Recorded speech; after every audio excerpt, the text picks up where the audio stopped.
মর্নিংয়ে সাথে স্বাগত। আজকে বানাবো পাবদা মাছের ঝাল সর্ষে পোস্ত দিয়ে। পাবদা মাছটাকে ভেজে রেখেছি, আর সর্ষে পোস্ত আর টমেটো, রসুন, পেঁয়াজ, কাঁচা লঙ্কা পেস্ট।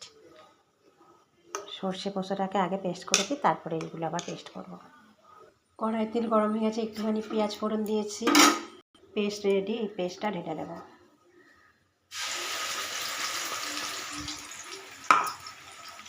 দিলাম হলুদ আর একটু লঙ্কা গুঁড়ো সামান্য, যেহেতু কাঁচা লঙ্কা বেশি দেওয়া আছে, একটু সামান্য পরিমাণে গুঁড়ো লঙ্কা দিয়েছি টেস্টের জন্য।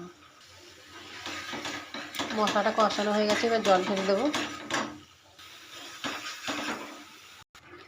মাছগুলো দিয়ে ফুটিয়ে নামিয়ে নেব। একটু কাঁচা তেল ছড়িয়ে নামিয়ে নেব। সর্ষে পোস্ত পাবদা দারুণ, গরম ভাতে দারুণ খেতে।